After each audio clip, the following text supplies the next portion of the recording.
beginning, or other CX. Great. Hey guys. Um, Hey. Hi. Hello, hello. Long time no see, guys. Likewise. Good to see you. Yeah. and then we should get JV at some point, I think. Yeah, Deep might be delayed according to the notes that I have. Great, no worries. All right. All right. So when we were gonna cut out this first part, right? So I want to show my full name. This Zoom is in invading my privacy.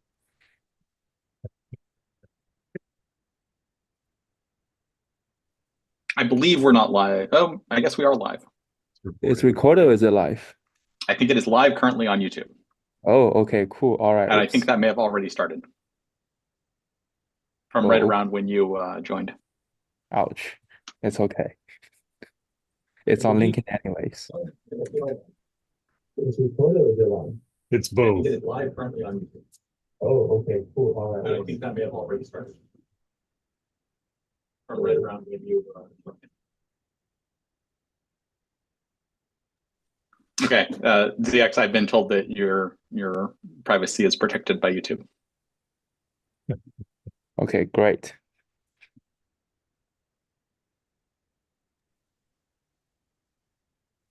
Do you want to kick us off, Kevin? Yeah, I had seen Danny pop in and pop back out. So full transparency, I was kind of giving him just a few moments in case it was like a restart issue that some happens. Let's see. If he's not here in 30 seconds, we'll just kick it, have him join.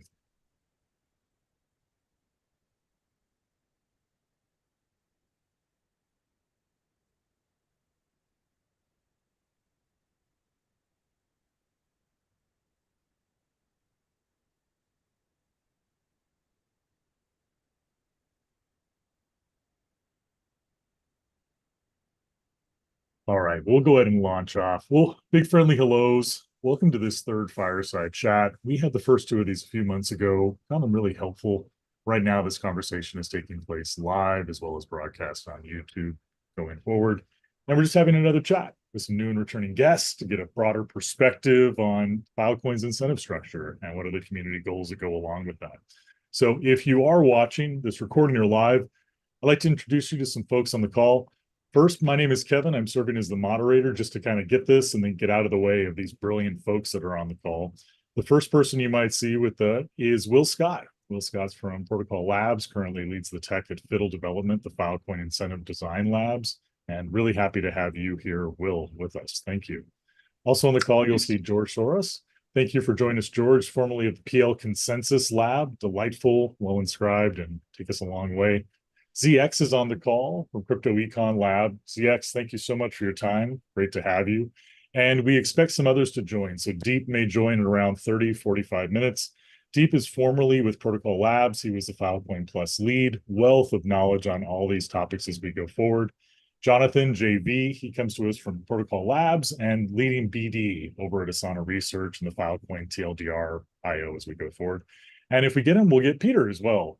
Also a genius with this stuff, been around for a long time. So with that, I'll get out of the way. If you're new from Fireside, we're just mostly going to have a chat. We have some suggested topics. I'll only jump in if it goes dead. Otherwise, the floor is yours on how you want to kick off. So ZX, you were one of the original designers. I have a prompted question for you if you don't mind the canned scripted nature of that. But you were one of the designers of the Filecoin Crypto Econ models. And I'm curious if you could start us off by sharing your perspective on the current state of how Filecoin and the directions the network is leading and what direction it may head in specific to incentives. Yeah, sure. So yeah, maybe let's take a step back on like how we design it in the first place, right? Like, so I joined around like 2019, right? Like, and then like Filecoin was already really popular and back then, right? Like with lots of like SPs educating the market about Filecoin, and then like eager interested in mining Filecoin, sold millions of hardware with very large communities different parts of the world, right? Like, and the pressure to the pressure to start mining was actually very strong, right? Because the project was announced in 2017, and then like around 2019, 2020, we haven't around 29 by 2019, I think we have a few different pull reps, I think, back then, and then we are like still far from like launching, because like how do we piece together the system, right? And I think one big part to the success or not so success of Filecoin, I think it's the exponential decay minting curve, right? That was announced like in 2016, 17, if I remember correctly. And then that basically everybody knew it's like a variant of the Bitcoin minting curve, right? So like everybody knew there's lots of like incentive in the very beginning, and then like 70% of the minting goes to SP. So like that's why you have this like very large community and ecosystem building, even without like, I think back then PL was much smaller, without even anyone doing anything, right? It's just pretty all organic. So to the extent that people find it unbelievable, like outside of like Asia. And then so I think, but it's also very common then, which is like as new project launch, right? Like it pretty much just like have a massive climb up of or whether it's massive or not, and then like just like go down very quickly, right? We still see that very often today with like with other projects, and then like with like and we also on CEL side, we also work, CEL stands for Crypto Econ Lab. We also work with projects with their token design, where we see this pattern all over the place as well. But then back then, as we were designing it, so the big, again, it's I think that then there are two parts. One part is the demand. There are two parts. One part is like we want people to be able to store and retrieve data, but the issue though, I think even today, it's almost impossible to prove retrieval in like a trustless and permissionless way, right? And I think our ecosystem index a lot more heavily on permissionless participation, and like decentralization, compared to like many other ecosystems. And then that's why we actually even try this like people just make any deals they like, or like, and I think during testnet, if people remember, there was lots of like wash trading on like just on-chain deals too, because there's no way for you to prove it. And then at the same time, we also knew that like we have this like very fast incoming token minting from the exponential decay minting curve. And then there's also like the different kinds of vesting schedule, right? Like so the demand for like there's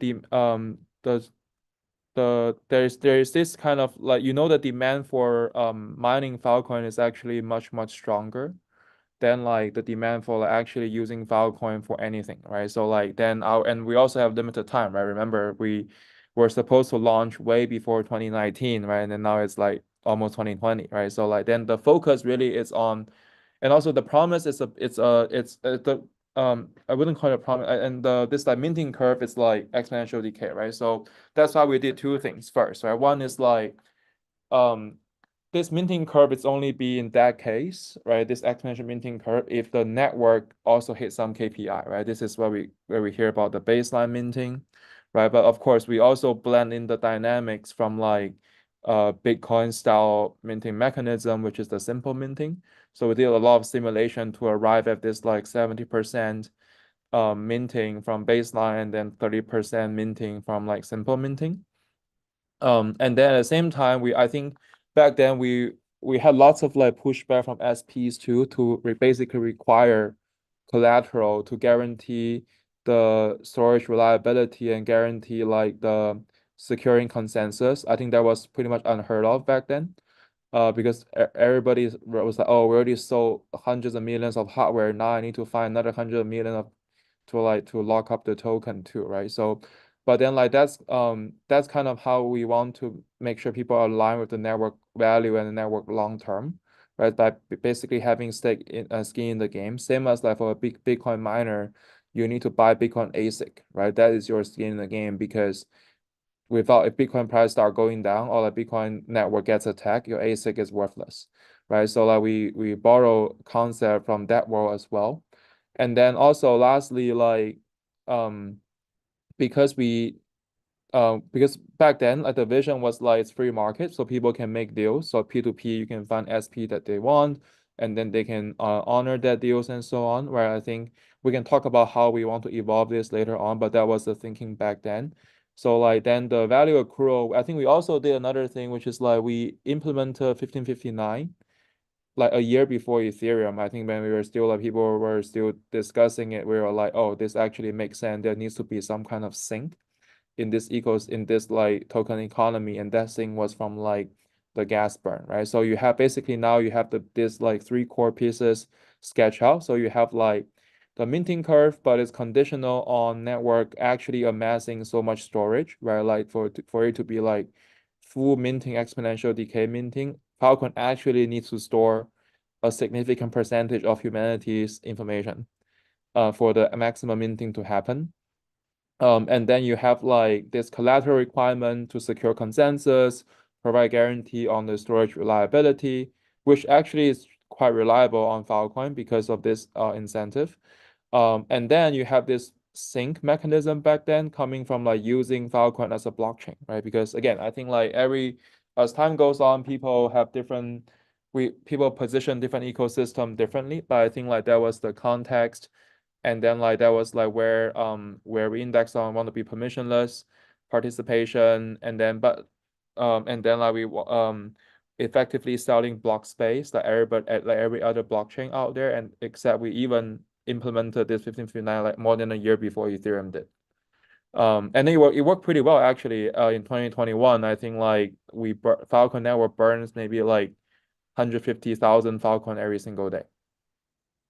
Then there are other stories that happen afterwards, which we can go into. But then like, so I think maybe though the right thing to go into is what we do now, which is where we find utility now and how we transition from that sort of initial place with a high supply side demand, and what value it is that we're trying to capture, and how we best do that right now. Yeah, exactly. So I think like my personal view is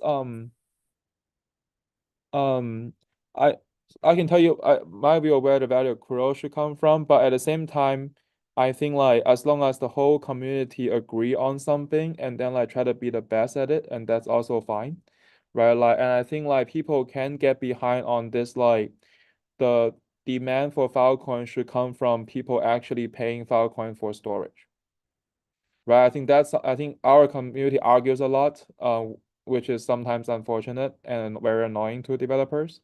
But I think like one thing that people can get behind on is like ultimately the game value accrual should come from like people paying.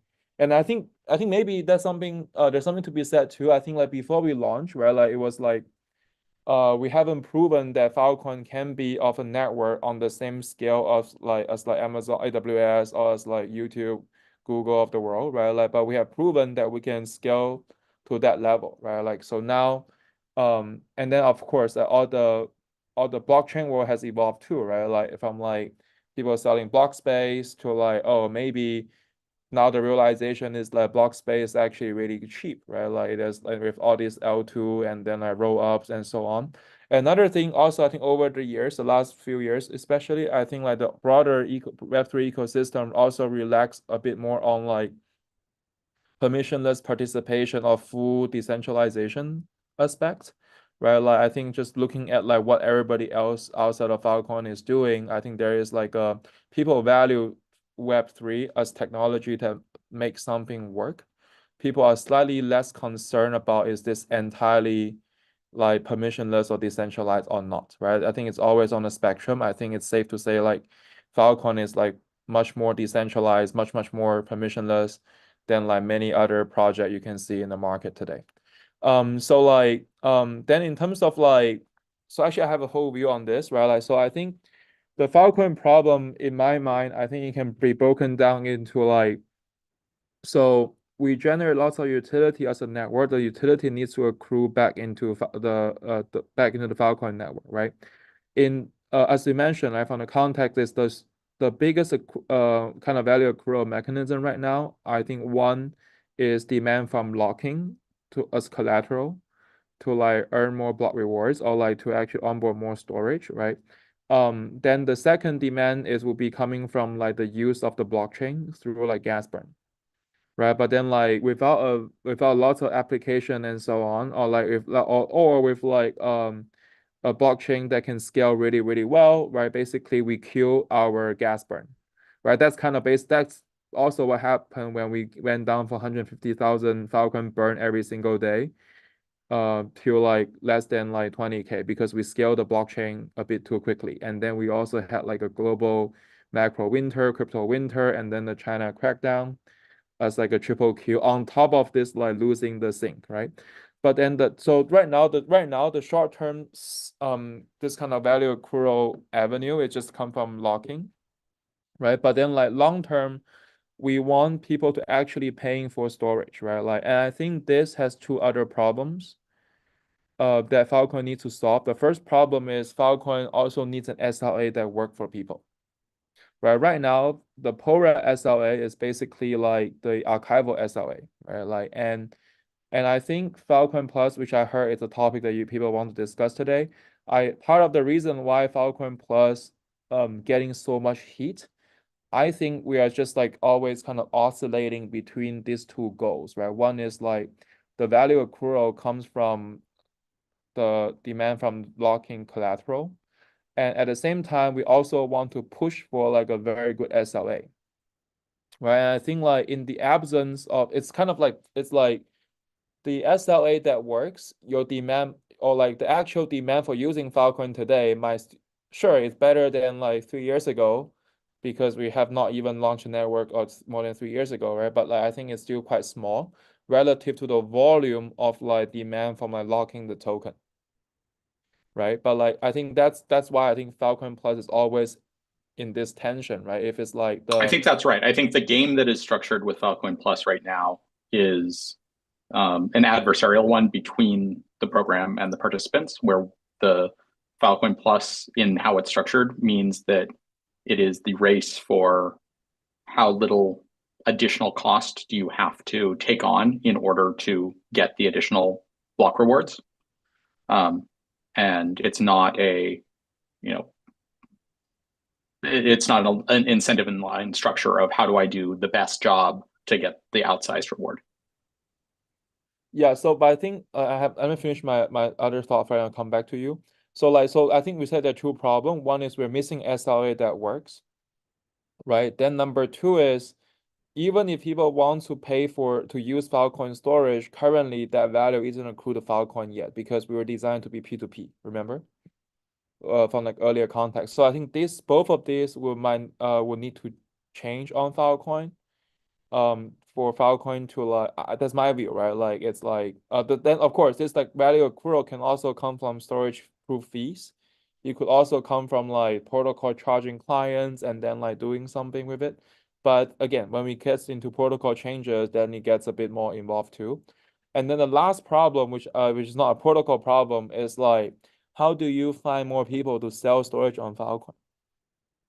Which is because I think that ties into your comment earlier, Will, because like I think it's sorry, I got lost my own train of thought. I think it's like No, I think that's right, which is there is this long-term value we I think are generally aligned on, which is storing data for paying customers is the ongoing utility of a healthy Filecoin in the future that we would like to be getting to. And so we need people who are an organic, selling storage and then add an SLA that clients want to buy the storage and help foster and grow that market that we want Filecoin to become. And there's a couple tensions that need to sort of get navigated in getting there.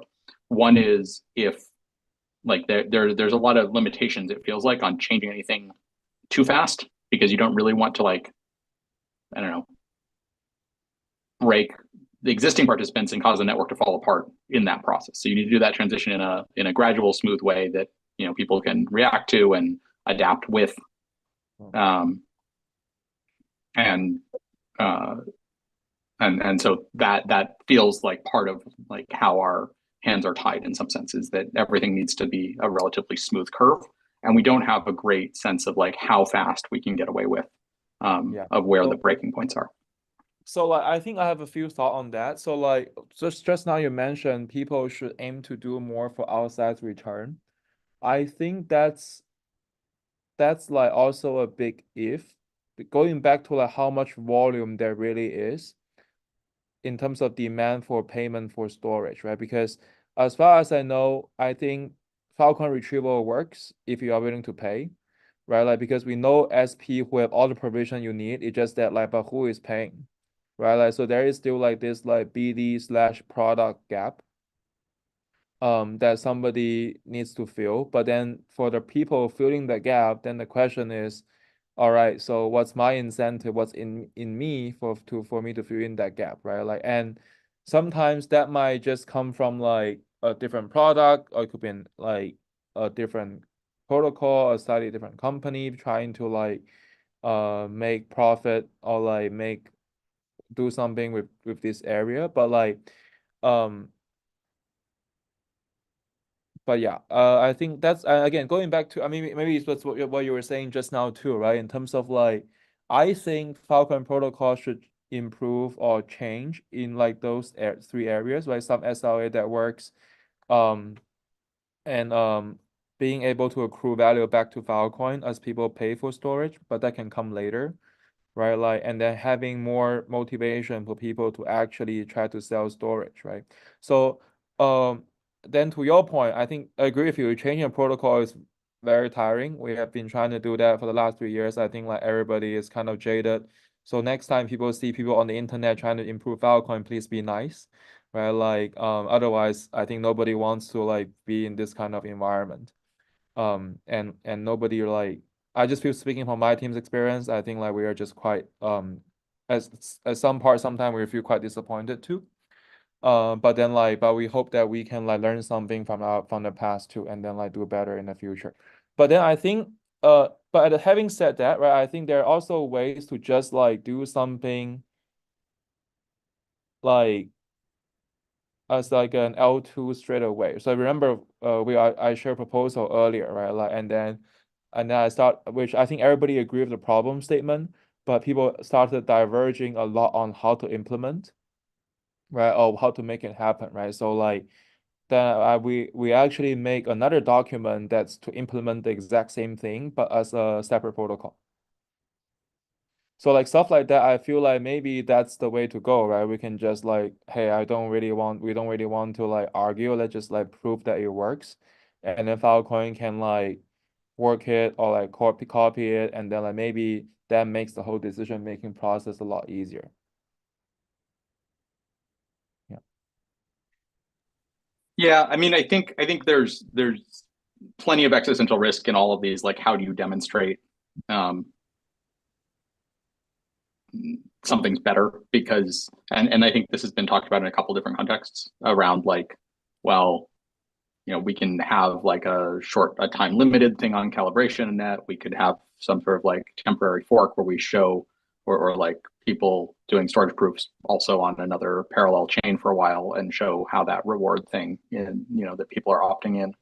And so you can get at least like one signal from that of like something technically works and that it is in people's interests to support the proposal. But even if, you know, that is true, and that they can demonstrate that potentially at a loss in some way, that doesn't necessarily mean that there aren't, you know, they're not doing that fully in good faith. They're doing that for personal like incentive alignment, right? And so remembering that and making sure that that still like the emergent properties when it scales are going to go where you want. That seems like it still ends up being this modeling exercise that is also needed. I don't know if that was coherent. It was very coherent. George, I want to make sure that you have the floor to kind of chime in. Did you have any thoughts that you wanted to expand that ZX and Willer talked about? Or would you like to talk about some of the most pressing challenges that you're seeing on the Filecoin network right now? No, I'm usually here for the sound bites. I mean, honestly, they don't need my help. No, but I mean, seriously, I do think that a lot of reasonable things have been said, right? I mean, I don't think our issue is really a lack of reasonable thinking. It's really how do we move that forward, right? And that's the discussion that we're sort of getting at. And I don't think we have a clear answer yet. It's been hard to get one, right? And that's the nature of decentralized governance and large systems and complex systems too, right? So it's you can try to go the L2 way of building something on top that exhibits some properties and potentially steers people in the right direction or solves the problem entirely. But making changes to the foundational layer, which I would say are necessary, is always controversial, right? And so, I mean, I think that's rather than providing answers, I really am asking a question now, which is, how actually, ZX, since you started, right? I mean, how would you actually move forward right now, and not just in terms of like what would you like to do, right, but how would you get buy-in to achieve our goals, basically? I mean, I'm here looking for answer. I don't know either, because last time we tried to get buy-in, we felt really I feel like experience really sucked. So like, I'm looking for answer, for guidance. Damn. So I think there's a couple Yes. things that I think are maybe interesting things we can talk about in like from this context we've gotten to. I think like I basically I like ZX's proposal of what if the multiplier is able to be somewhat dynamic and is not just a simple 10x, and that is sort of like top of the list of what are things that when thinking about Phil Plus people sort of bring up. It's like if we had more flexibility, that gradation gives you a lot of ability to sort of make things a little bit more smooth and better express what are these tiers of things, so that it's not this all or nothing and it's not quite the same race. And at the same time, that feels like something that would be difficult by itself to throw into the protocol, because it's, let's take this not super popular with the community program and give it more power to sort of make decisions in the same governance structure and the same setup. And that, I think, by itself is like this like not super palatable proposal. I think ZX's proposal, one of the things that it does well is it's this, okay, rather than have this be in that Phil Plus community governance, soft governance setup, let's tie it to these things that we can get to permissionless, like tracking retrieval and things like that. And so I think there's two things that we should be thinking about. One is I think the proposal of like, let's first try and do this out in a L2 is an interesting like way to sort of validate it. I think the question then is, right now we have this pretty strong incentive mechanism of the block rewards. And so giving up on that, the only incentive becomes inbound collateral from clients. And if we're already struggling to get the client subsidy demand at the current level, now expecting, like where is the additional incentive coming from? Like, if this isn't a tax on the overall network as a thing that the network believes is like good for its health, and we just do it in this L2, do we think that setting up an L2 like that, we get that structured also to, like, are we getting a new investment / staking type thing that backs that behavior? Is that really like a sustainable thing in and of itself, that you're putting in liquidity that rewards people for meeting this SLA, and the thought is that this leads to ongoing client payments that somehow make that work out? That seems like a whole new economics that needs to get designed if we're not tying it to the block reward. So we're chewing off an additional thing, and we should think about that. And then I think the other part is, especially with retrievals, there's the, okay, great, we're doing this at this higher retrieval or this higher SLA tier.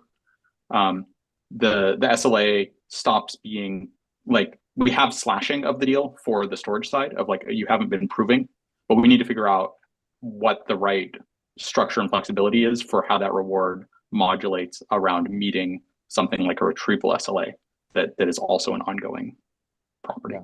So And lots and of complexity we're taking on. Yeah. And then that's like one specific like thing, right? And that's the other scary part. And then like also, how do you check the SLA in a cheap way too, right? Because it's like, to my point, maybe I wasn't make it super explicit earlier. I was like, everyone can provide retrieval. The question is who pays. And then like I can do all the check you want, but then like who's paying, right? Like, and then like if in the absence of, that's kind of like where this like in the absence of actual paying customer, somebody will need to pay for that cost, and then usually it's some kind of token emission too, right? So like how do we reduce the cost of checking will also be like a thing, right? And then like I think Will is right, because like I think it's a trade-off between, it's like we can do this like different, it's powerful to tap into Fuel Plus. Let's say Fuel Plus straight away have like this like 10x for some SLA and then 50x on SLA, whatever x for some other SLAs. But like people might still want to do like the easiest thing, and then like that might still have the greatest volume. And then like then again, right? If they do the easiest thing, the incentive is to earn more token rewards, right? Like that is still, somebody still pay for that, right? Like it's kind of like it's like somebody still pay for this, like people doing the easiest thing that may or may not bring actual user revenue. Yeah. Right. Even if we segregate, right? But I think that would make the community a lot happier as a whole, actually, because like, remember we said the Fuel Plus has like 2 goals to serve. That pushes everyone to go to one goal. Like those who want to just mine, now there's an avenue for you to do it, you just do it. Right? Like those who don't those who want to do a bit more stuff, then you still have this like other SLA that you can try to target with more rewards. But the concern then is like, maybe the reward is not enough, or like maybe like it just way, if it's my, I just way easier, because again there's a factor about volume. It's way easier for me to just keep on mining, and then I actually eat up a lot of the rewards, right? Like even though I have a 50x or 100x, that's why I suggest the 50x. People will be like, why 50x so high? Because like the cost is at least 3x more than archival, so that's why I add a bit more top up, add a bit more additional multiplier to it to make it more enticing. But having said that, right, if the reward still goes to like the archival SLA, then the Filecoin network is just paying people for archival instead of like trying to get more demand, right? So then sure, we can do an L2 in Will's other suggestion, right? We can do an L2, but then the question then becomes it's another, to Will's point, there's a lot more other details to figure out, and then who is gonna fund that, and then like what and then how we're gonna kickstart that. We can have a whole separate conversation on that one. We have some proposal there. And then like we're also looking for teams to like experiment and work that out too. Because the thing that the other sorry, George, one last thing. The other inside observation is that you don't need that much capacity to actually deliver a useful network. If you look around, you look at all these other like very hot DeepIn project today, like people are pretty much like, I think a lot of the Filecoin L2 project can brand or like position themselves as such too. It's just that people are not thinking about it that way yet. Right, George? Yeah, no, I mean, I think I just wanted to add to, you said, there's a lot of details to work out, right? And I do think that, very often here the devil is in the details, right? So we talked about, adding complexity to technical complexity to the protocol, right? I mean, that's a problem, not to the protocol, to the network, to the system, right?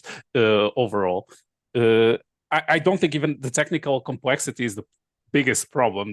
The biggest problem is explainability, right? Or readability. If you make things that people don't understand or can't easily engage with, that's hardly a path towards traction, right? And so I think we need to be very careful. I'm not saying it's a bad route. I'm just saying that's not just something that we can just minimize as a concern. The same is true of, like you mentioned, for instance, who pays for validation of the retrieval, right? I mean, it's not just who pays for it, right? It's how to do this in a way that is robust and not gameable. And again, like this isn't necessarily this isn't an easy task, and you're still going to have the same race of people trying to, what Will alluded to in the beginning, right? Of people trying to basically do the least amount possible to maximize their gains rather than actually aligning with goals. Finally, I mean, there was sorry. Let me just say this. Finally, I don't think the network paying for archival or subsidizing archival, right? I mean, continuing to subsidize archival is. I mean, again, it's not just subsidizing archival, right? I mean, it's subsidizing security because due to the way that the network is constructed, it serves a dual purpose, right? I mean, any committed capacity, and so to that extent, it's also not something that we should overlook. In essence, that is the main reason for block rewards in a blockchain system. Well, that's potentially incentivizing utilization, right? But so just there's a lot in those details. Deep, by the way. Hey, Deep. Sorry, ZX, you were going to say something. Oh, sorry, Deep. We want to introduce you properly. But let's introduce Deep first, and then I can respond to George. Let me type it up. Wow. Well, hello to our fabulous friend Deep. Deep joins us now, and he's the former lead of the Filecoin Plus program. Deep, delighted to have you on the call. Kind of chats the incentive structure, how it plays out, wherever you want to jump in. Just a very casual fireside chat. Thanks, Gary. Great to see you. Good to see the rest of you as well. Excited to be here. Been a while since I've been actively working on anything related to PhilPlus, but heard about lots of fun proposals and changes, and so excited to learn more as well as share some knee-jerk reactions and thoughts in this session. I think one thing to add to George's previous comment about this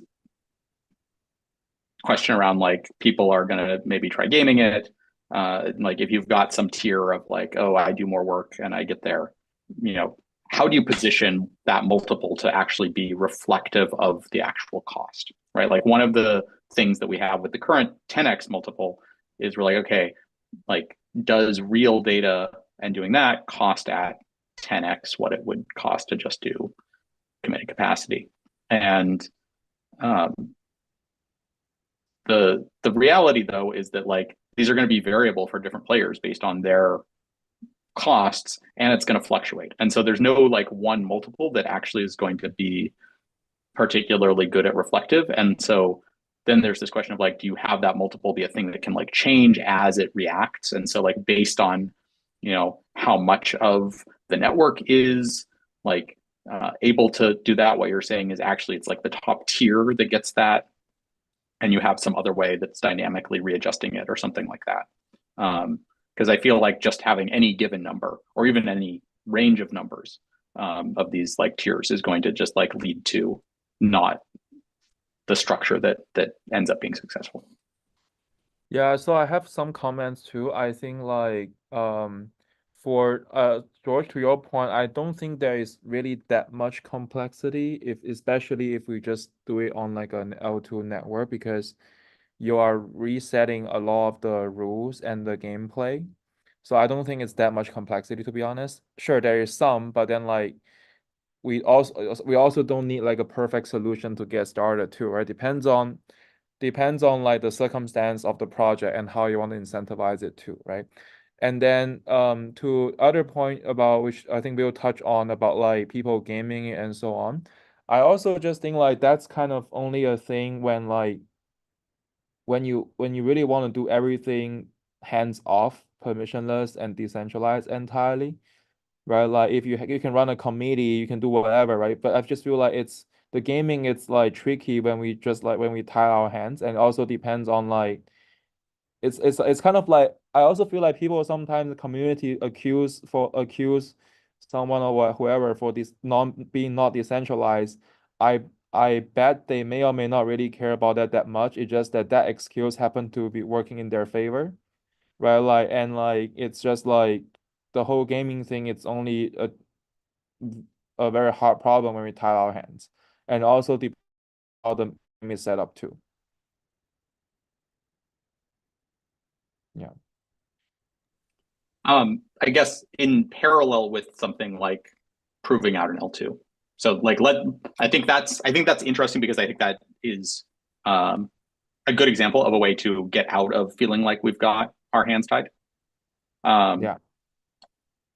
Which is exciting to have those ways to do that, like these L2s. And I think seeing something like PDP as one of the examples of that is also potentially like a good way to like demonstrate that as a model for how we do these things.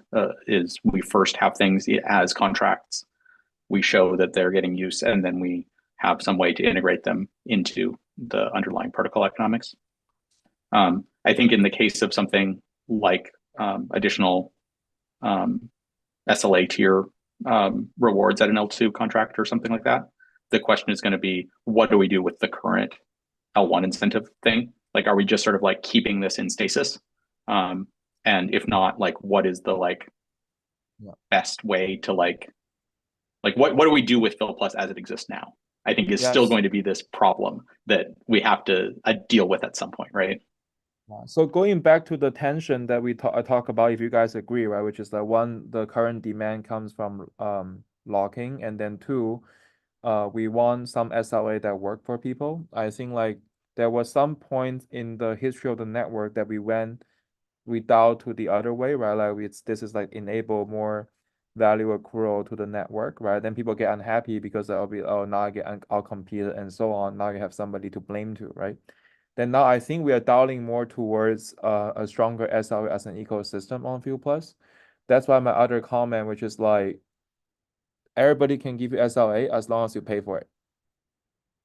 Right? If there's no client paying, somebody is paying, right? Like it's the network is paying through like emission and so on, right? Like and effectively all the token holders are paying, right? Like so like then it's so I think it's either kind of like we stay the course it is, right? You're forcing everyone to I also don't think Fuel Plus is hard to get. It's just that paying customer is hard to get.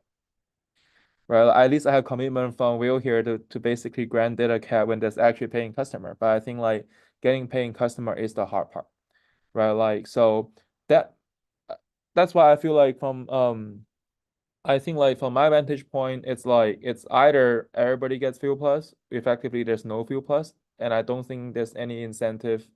People will say there is, I will try to find additional revenue, but like it's getting a block reward is just so sweet. Right? And then like, or you basically do the status quo, which is like forcing everybody to try to find data and store and try to charge them and get them to pay, right? Like, but then even though we seem to fix the value accrual issue that I mentioned, but that can be fixed down the line too, right? Or you do somewhere in between, which is one of the doc that I wrote. But then like the concern there still is like if let's say the strong SLA Fuel Plus gets you 30, 50x or one, why is that multiplier? Can we make it some adjustment? There are some details to be specified, but we can also just be simple, right? But even if let's say 50x is the right multiplier to go for, it's still possible that like everybody still think the 10x is already good enough, right? Like that's going back to, right? Yeah, sorry. You think? I mean, I think this is really. I mean, I think that's much more a question of like, do people see value in the block reward at all, right? Because if you can give them more value at the same price, otherwise, like you are giving them a benefit by adding another multiplier there. No, but then if this multiplier requires you to do all the dances, right? Like because like right now, why I say 3x, right? One is like for me to do retrieval, you need at least an extra copy, right? Like and then like you also need to like provide some bandwidth, right? Like so there's at least some additional cost incurred. right? So I think, Will, you're talking about another problem, which is Yeah, I people. mean, but I guess the question is like, how do we have that? Like, can that be more dynamic somehow? Which is like, what happens if they don't provide the bandwidth? Like, is that a thing that is like the current multiplier? Once the data cap is attached to the deal and the deal is tagged as at the higher SLA, then for the next 5 years, it earns at the 50x block rewards. Or is this additional 5x multiplier somehow being managed by the L2, and you get, you know, something on the days that you meet the SLA? And translating that down into the protocol, suddenly you're adding a lot more complexity, and that seems harder to justify. You mean like on L1 enabling the data cap multiplier to be adjusted throughout the lifetime of the deal? It's harder to justify because of engineering capacity or because of something else? Uncertainty. I mean, I think if it's an additional multiplier, it starts to be less scary in some sense. Where if what you know is that your data is going to be like earning block rewards between 10x and 50x, and that final ×1 through ×5 is based on if you're hitting this modulating thing. It is some additional complexity. We need to like work with the protocol, but I feel like that could potentially be doable. But I think that's a more nuanced proposal that we just need to figure out, like, what is it that is the factors that go into whether you're getting that extra 5x or not on a given calculation. Right. I like the worry is if that's an all or nothing, you can't predict that the SLA will be met over the lifetime of the deal. And so you're either saying, we'll wait till the end of the deal and look back, or you're saying we're going to speculatively give it, which is what we did with the current 10x, and that has its problems. Or you need something that's like a feedback loop throughout, and that's now something that's like data coming from this L2 thing down into the L1 block reward calculation that has to run on everything every 30 seconds. So that starts to get scary. Yeah, so because it sounds like a building block that would be needed would be like, regardless of the policy, that like the multiplier should be able to adjust, right? Like, yeah, so this is so deep. This is like, what are the right ways to get retrieval built in, where retrieval is like, I don't know, has been this more complex than we've really got protocol levers to feel good about how we've incentivized. And I think the other part of that is like, we know it costs stuff, right? Like it is expensive to do certainly CDN, but any like hot retrieval. And the protocol isn't well set up for that, right? Which is, we've got this single sort of all or nothing, where what we've got right now is it's easier to not provide the retrieval, but do enough to get the 10x. And so now there's not enough of a disambiguator where fully sort of saying, no, you need to be doing this. Like what is the level of retrieval that is worth that 10x cost to like properly offset the additional block rewards, to sort of have those block reward multiplier of Phil Plus aligned with what we consider this higher SLA tier of providing public accessible data at some reasonable rate. But why do we need to define a reasonable rate? It's just because like we want to make sure that people are incentivized to do this correctly relative to. I mean, I think the question is, what is the incentive that we're actually like? What is the outcome of the incentive? And right now, the outcome of the incentive is, what is the cheapest way to get a 10x multiplier? And it's not to provision machines to have retrieval, I think, or to have this more expensive infrastructure particularly. And so that speaks to two things. It speaks to, you know, do we have a good technical set of compliance things where we can actually enforce things? I think it's also this like question of like, well, what we don't want to say the only way to make money in the Filecoin ecosystem is by providing CDN, hot retrieval, whatever, right? Like storing whatever data, like, should also be reasonable. The problem there is Phil Plus, as it exists today, is sufficiently skewed in its current instantiation of everyone has this, and so you don't get anything if you're not in the 10x block rewards, or you're not really like going to be profitable, and that ties our hands in some sense where we're sort of like digging ourselves out of that hole over the lifetime of a set of deals, I guess.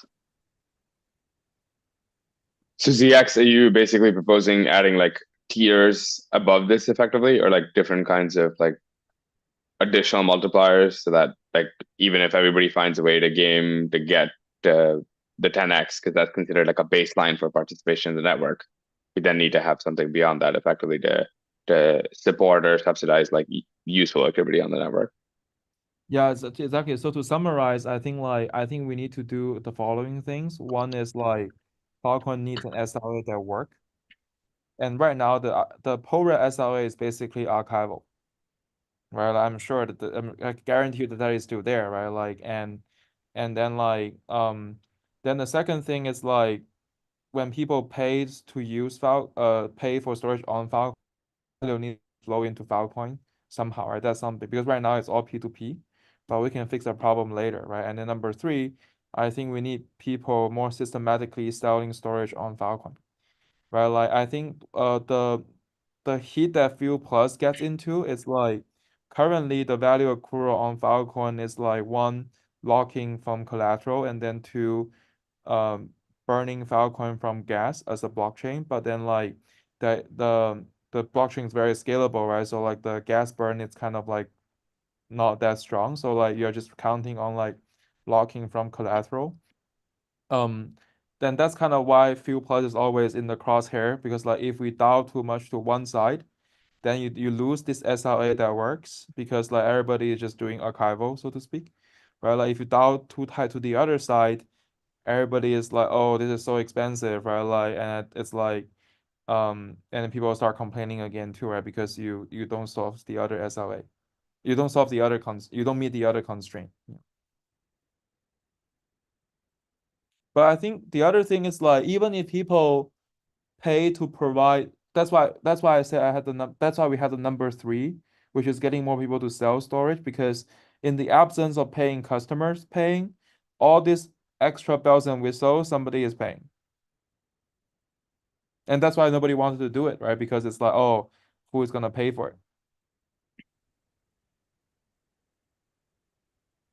Where are we on the I guess I've got two questions. Like one is we've always had this challenge of trying to figure out like how to identify the kinds of activity that need the subsidy or the incentive to, or we want to maybe apply that towards like certain kinds of activity. You could always scope that activity, and that's been like a question that sort of emerges in cycles like every few months, which is, oh, maybe it should only apply to data that can like provably be shown to be useful, or is like completely open data, or like is only hot storage, or is only archival. I don't know. There's like a bunch of use cases that exist for different kinds of storage, and we have seesawed sometimes between like designing for a certain kind of optimal because it's easier based on the tools that we have today, or because it's like where we're seeing some sort of adoption. And I think largely the intent has been to try and build a general purpose tool, right? To like try and find a way that can hopefully work for all different kinds of use cases. So I'd love to get a quick update if that thinking has been different recently. And I think the second question I have is the baseline aspect of like, oh, well, everybody's getting it. So in order to play, you have to get it. And therefore we have this pressure to continue supporting everybody getting it. I don't know if I agree with that. Like, why is it so bad to make it suddenly harder today? Like maybe there's some aspect of this that it's just scaled so much that it's difficult to do that. But I'd love to understand, like, if we were to just like grind to a halt and nobody got any kind of data cap for a month, like how bad would that be for the system? I can give a quick attempt at an answer to those two. I think the first one, you're right. We've had another one of that where the current sort of like additional thing that we think we are close to having tools on or have the tools to sort of be enforcing more is Spark as a retrieval checker. And so making sure that data is more available for public retrieval for the subset that matches that. But I think we are a little bit further in being able to have differentiated pathways. So there's allocators that are doing enterprise data where what they're evaluating on is having properly done KYC, KYB type validation of like there really is a separate entity that is the customer here. And that's separate from then taking a lot of that legacy LDN style allocation and having that now be getting some additional compliance checks around things like, is this data available with a public checker like Spark? For the second one, I just spaced on what the second point was. How bad is it? I think the point that I've heard Reba bring up that I think I'm very sympathetic to is if you were to just halt data cap and like set balances to 0 of how much data cap to allocate clients had in some sense, what you're really doing is hurting anyone new to the ecosystem, because everyone who's got deals and data right now can continue to extend them and can continue to be earning at the 10x verified cap. And anyone who's newly onboarding or wanting to start a business is now unable to get it. And so what you're really doing by making data caps scarce is you're making it less of an incentive for anyone to enter the ecosystem. From the supply side. Yeah. That's also something that could be tweaked though, right? Like it could be adjusted. The problem there is just Sybil, and then it's impossible to identify when somebody's truly a new actor. Yeah. I mean, like, I think there's other things you could have, right? Like you could have some like real world incentive grant program or something where, you see the new entity and you subsidize their hardware or something like that, right? And I mean, that also has a Sybil problem. But I think it's that the block reward as this like tax or relatively significant economic factor remains weighted in this way that feels unfair to anyone new. And so you're fighting against that. That makes sense, because just the qualified scaler on existing power just makes it so hard. Okay. Cool. Yeah. I mean, I'm sympathetic to that argument, and I think entrenching existing interests is generally a bad thing.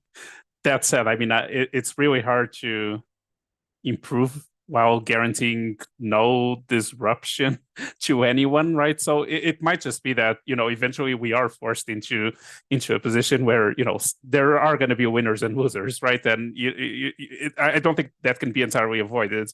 I do have sort of a related question, which is not exactly this, but by the way, this is an honest question, but we're talking about having different tiers, right, and maintaining archival, and basically giving people a menu of options. I'm actually curious. I mean, is there actual organic demand for an archival tier, right? Again, it's a question. I'm not implying anything here, right? I mean, obviously, if it's at 0 cost, sure, right? But are people actually that interested in having an archival tier? In general, as a storage product? Yeah, sure. Yes, I mean, because there's Amazon Glacier. There are archival storage products that exist and make absolutely, money. Yes, but how we're currently formulating or defining the archival product, which is basically the absence of an SLA, right? I mean, because Amazon Glacier does have an SLA, it's obviously much more relaxed than for hot storage S3, but it is guaranteed and it works, right? 100% of the times, or almost within a certain window of hours, right? I do think there's demand for that. I'm not convinced that there's demand for anything that is even farther down. I mean, there might be. There's always someone, right? But in sufficient demand. So I think there's two questions. I think there's is there demand for Filecoin archival as I want to store this data with Glacier-like characteristics in a decentralized way? And I think that I agree with you that seems like a somewhat tough to identify who really wants that thing at scale. No, cost plays a big for also having a set of contracts in place with one or multiple providers that say things like, if I have my data center blow up and need to recover, I also want to make sure that you'll ship me these drives within a day. which you could do out of band or on the sideband, suddenly you've got something that may well be very reasonable. So I think like Filecoin plus some supplemental trust, where it's not like this fully permissionless thing, I think you can pretty quickly get to something that is still decentralized in some way, may well even have a market space, or there may be multiple submarkets within it. So like you may have an onboarder that finds a set of SPs that are willing to pre-agree to some set of additional terms that people can then store through. Yeah, exactly. And then people can pay extra for those terms too, which is like which is the case when you need to get data out of Glacier too. Right? Like you just need to pay something extra for getting them out. And then I think if you are willing to pay, I'm sure SP are willing to provide.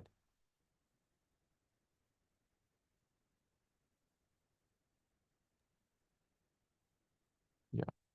I mean, I'm not going to dispute that. It was a question, right? I mean, this is not a battle.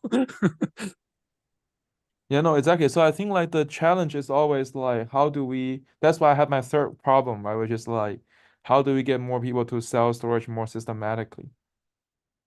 Because like you look at all the setup, everybody has all the setup they need to run like a normal operation for storage or retrieval or compute, right? But then it's just, I think like, kind of like the Fuel Plus is already, right now is saying, as long as you can find anyone who wants to pay anything, you get data cap. Right? So like then the bottleneck is why are people not, maybe it's hard, right? Because BD is hard, sales cycle is hard.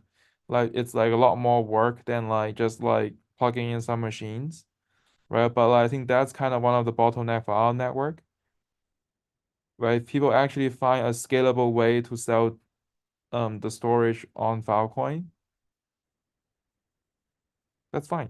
Right. And then it's good for them. Yeah, I mean, I think there's two things. I think we've, in some sense, started in a place where the BD is the hardest, which is, I think, this archival case of like, I want to have this backup with these long guarantees of like disaster recovery.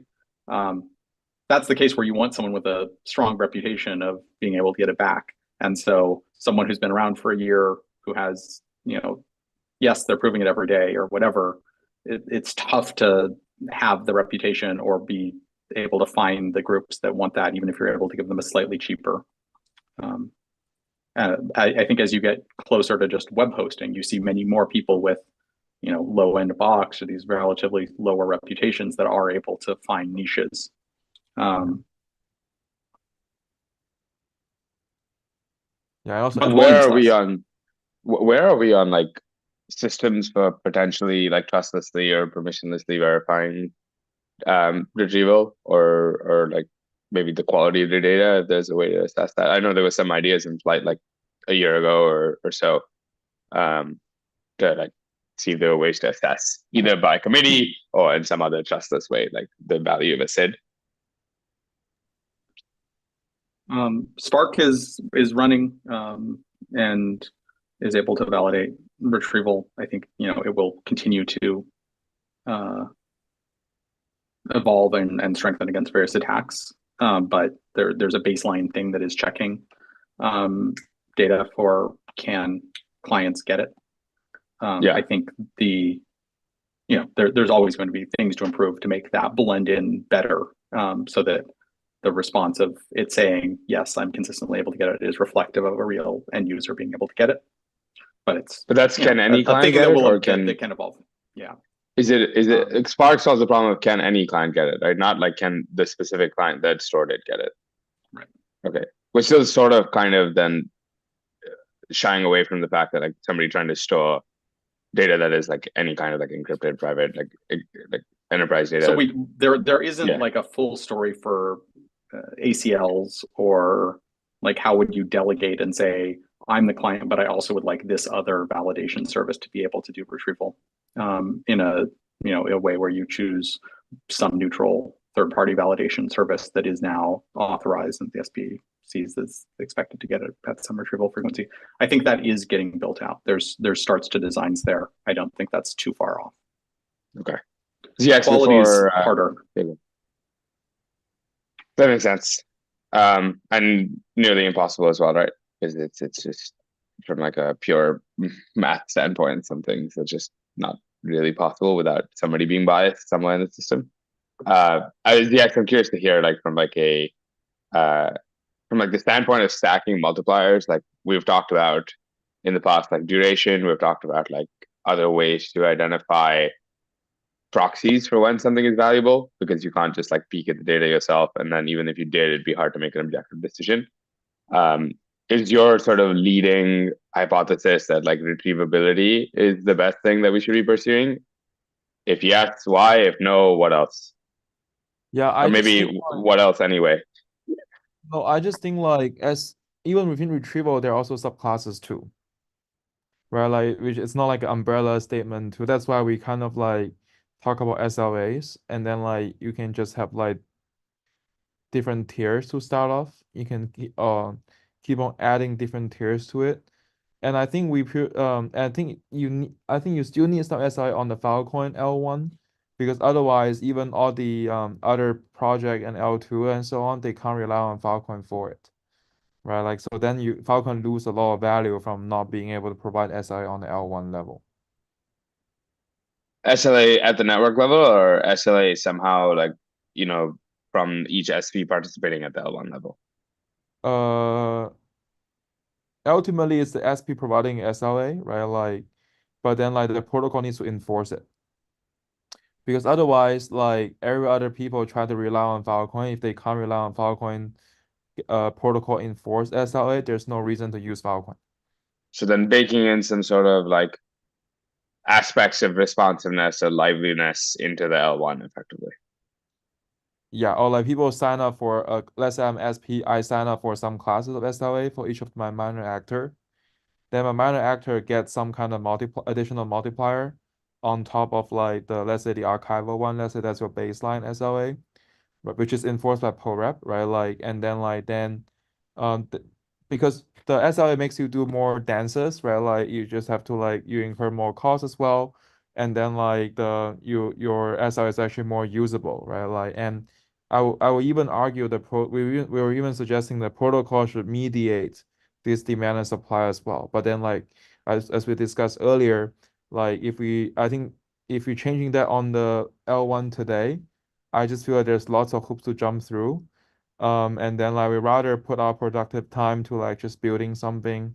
And then like the other observation is like to actually service a good chunk of demand, we don't need that much capacity. Right? Like we have more than enough capacity for the demand that we try to serve. Yeah. Why isn't the focus then on like trying to do these things at not the L1? Because we could theoretically do them with non-protocol systems right now, right? Like as a stepping stone to proving that they're Exactly. useful. So that's Yeah.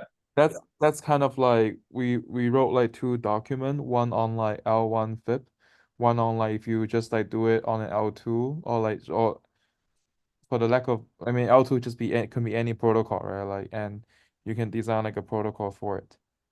Right. Right. But then effectively at its like weakest or its worst, this effectively would turn into like reputation style uh indicators of like SLA compliance for SPID achieved through a set of ping bots, Spark data, plus like attempts to like manually do things and effectively like assign credit score esque ratings to SPs.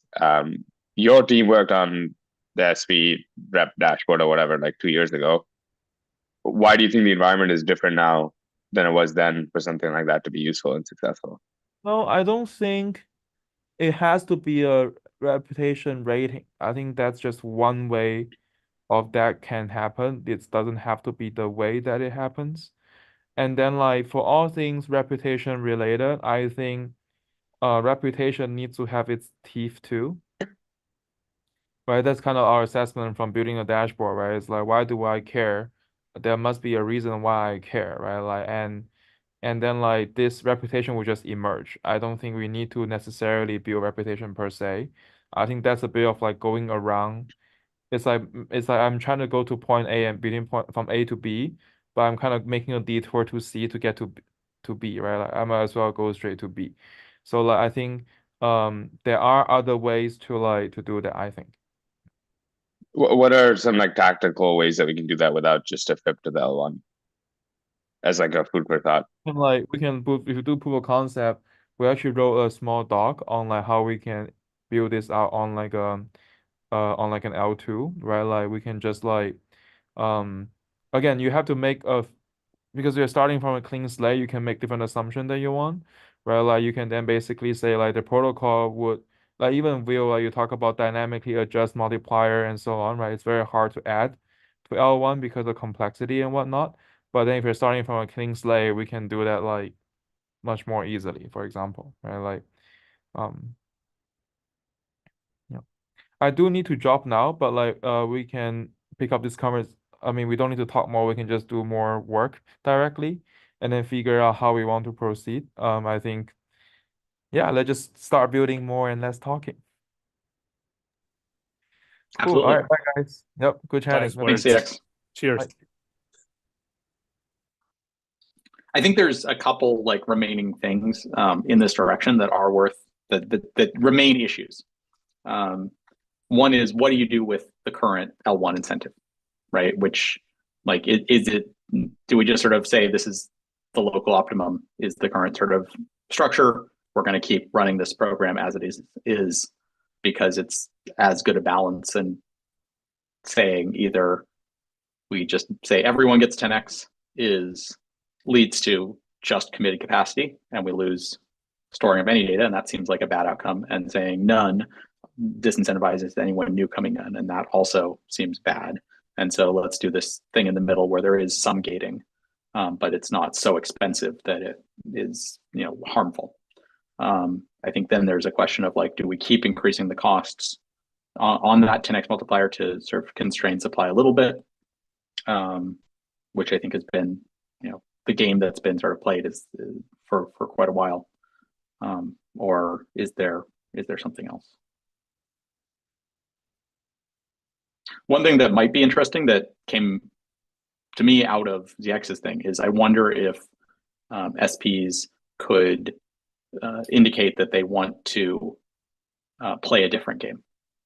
So if you've got your L2 or you've got something like that, is there a way for an L2 to say, I want my block rewards to be that I would earn in the L1 to go to this other incentive structure instead? Like I want to be earning block rewards out of the pool that is governed by this L2 different block reward outcomes.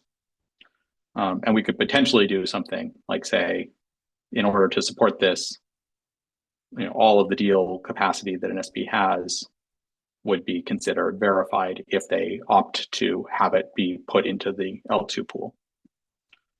So you would be earning at the 10x or something without playing the Phil Plus game, but you would be playing the Phil Plus 2 game of needing to meet your retrieval tier or whatever. And so for the SPs that opt out of Phil Plus as the current 10x versus 1x block reward thing, their fraction of block rewards would instead go into a pool that then gets divvied out based on some new incentive structure. That seems like a potential sort of evolution. Opt in, I guess, opt into the next one. Why would you opt in? Yeah. Because you think you're going to be getting a better fraction because you're able to provide retrieval, or because you think that there's some other thing that goes into that pool that you want. Yeah, but value has to be created somewhere in that pool then for it to be worth it. Right. So either is there some additional value that seeds that pool that then means that if you think it's no more, I don't know, but also it's a counter to it's unfair to new players, which is a new player that thinks they'd be getting 1x and everyone else who's already playing this game has 10x, can skip having to do the cost of jumping through the hoops and so forth, and gets to be earning at 10x by opting into the new pool. So new players today, like when we think about like setting new players up for success, this is like SP operations or existing data centers that have some like storage like offer, effectively like using Filecoin as a way to acquire new clients, right? That's what it feels like to me. So these are like either, I guess it's not like the hobbyist user, it's actually like a sophisticated like storage data center, or like a large pool of money that decided that this was like a worthwhile thing for them to get into, and so they then went and got set up. I think that's right. Yeah, I mean, I think the there's a environment's couple. really difficult otherwise, right? I think there are things like Web3 Mine where they're probably the one you're thinking of, and they may represent a collection of more hobbyist users. Okay, but then they've achieved. But the entity that we would be thinking of is probably aggregated enough that it's a real reputation entity.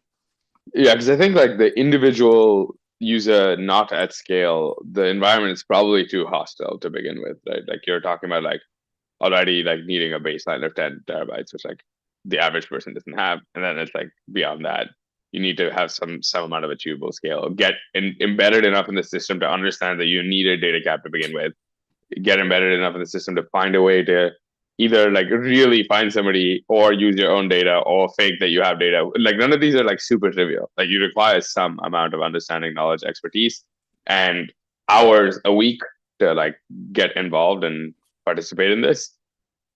Which then I'm kind of like, I feel like the stacking multiplier thing or adding additional layers to the problem to create like a different solution space to go into for more complicated SLAs or goals or offers, whatever you want to call them. I think that only really works in an environment where there's like a network effect, where enough people think that it's worth it to do this and want to participate in some sort of system where it's worth it to do it. But also then the bar has to be realistic for like a player. Otherwise, it feels weird to me that in the same headspace we can like want to create an even more complicated system because we're afraid of like making it harder for new players to like enter into the network, because it's not always just a money thing or like a sales team thing. There's like lots of things that make it difficult to be a successful Filecoin SP. And then I think I would turn around and say, okay, hold on, like is the goal of the Phil Plus program to make a lot of successful Filecoin SPs, or is it like intent, like usage of the network? And I thought it was more the latter. And so for me, the SPs need to have a say in that because they're theoretically at the forefront of figuring out how to make value out of the resource that they have, because they know that better than we do. Like I don't have an SP operation. Like I don't know what it's like to go out there and like find a client to store stuff on my data center. So it makes sense that like they need to have ways in which they can prove to the world that what they're doing is like value additive or value accretive to the network. It also makes sense for me to want to do that then at the L1 level. And this L2 thing feels like also a weird like sidestep. Why not just like find a way to, if the X is saying go from A to B, avoid C, where C is like a trivial non-chain thing, then the L2 feels like D, which is also like a trivial, non-trivial like non-chain thing. So I think the only argument that I've heard to consider something that isn't just doing it straight in the L1 is what you said, which is, hey, this gives us a chance for like an opt-in style play, which is kind of compelling, except that I don't see an obvious like resource pool immediately to make this useful. And so I'm not sure, like I think seeding it with capital to make it feel worth it feels like a mistake. I feel like we'll end up where we were again.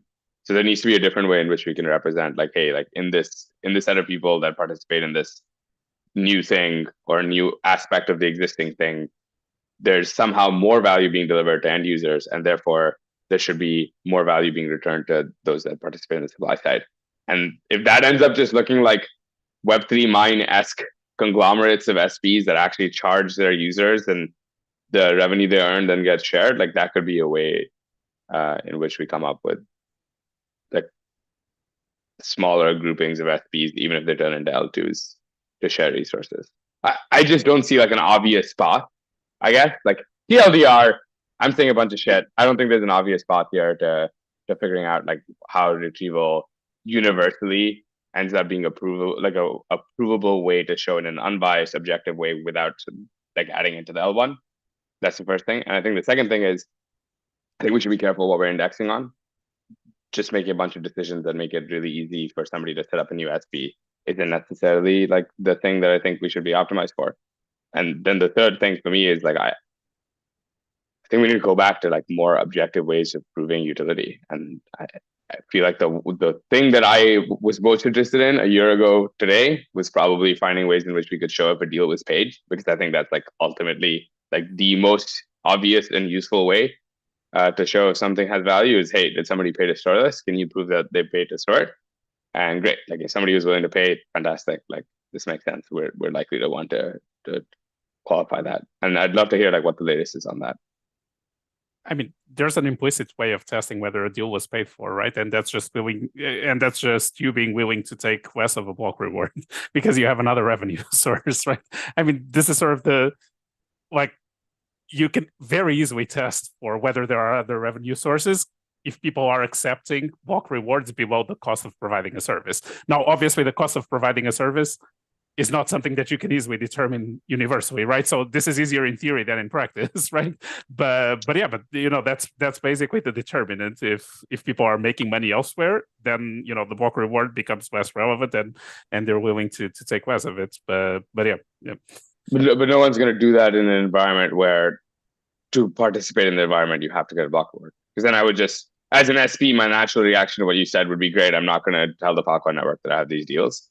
And it's only worth it for me to tell the Filecoin network. And or why am I leaving the money on the table?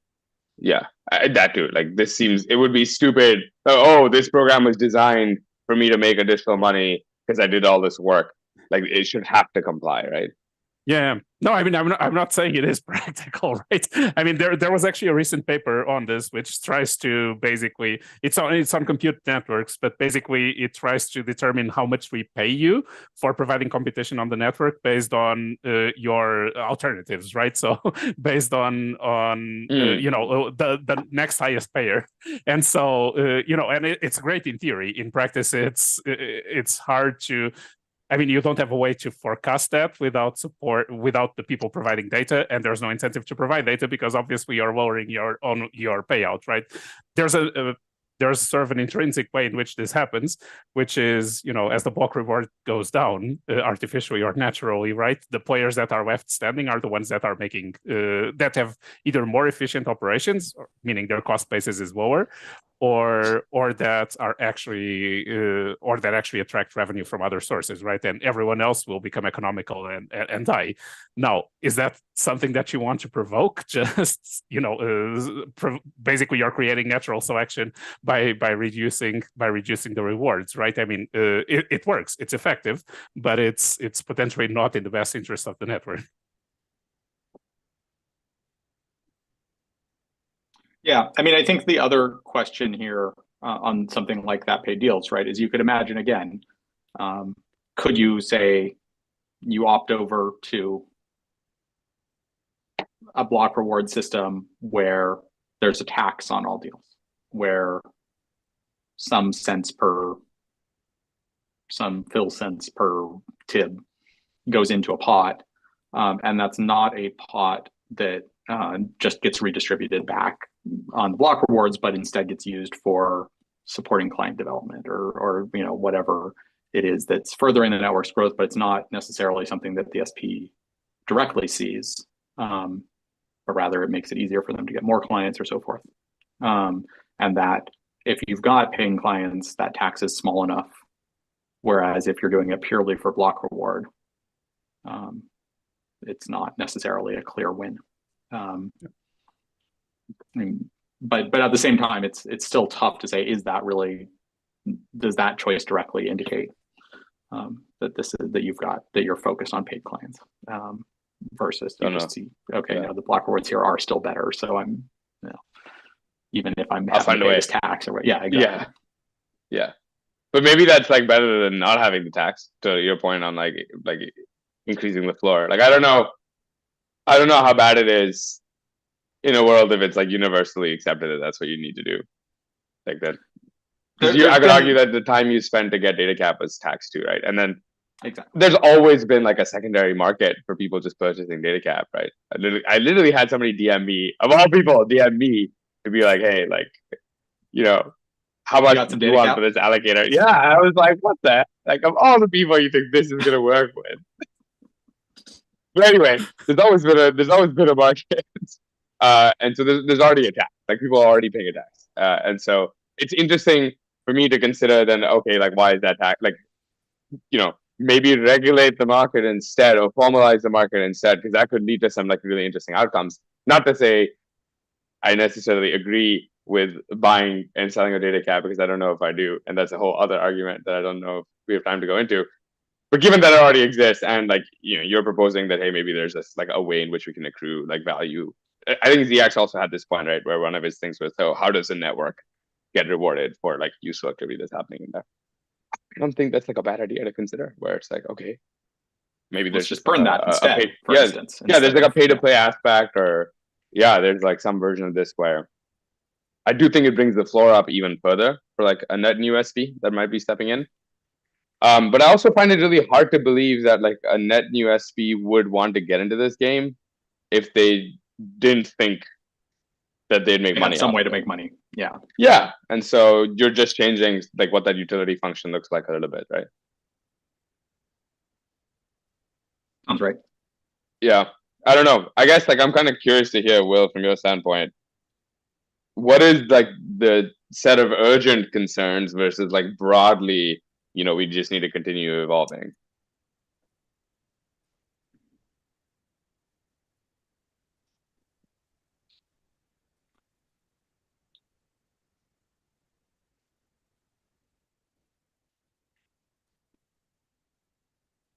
It's a good question. I mean, I think the urgent concerns maybe is it doesn't feel like we're moving with any real speed in the right direction. It doesn't feel like there is a strong incentive that's been placed on having real businesses getting built on Filecoin. Right, that like there's a lot of the same people around that we've seen for the last few years, but what we aren't seeing is consumer facing products or even business facing products that really seem to be doing that hockey stick growth and where there's a lot of excitement. And so it seems like it's really an inward facing community in some sense. And so I think the thing that I see as most urgent is like, what is the thing that's incentivizing people to go out and find these businesses while still being attached to Filecoin and still, pulling up the network.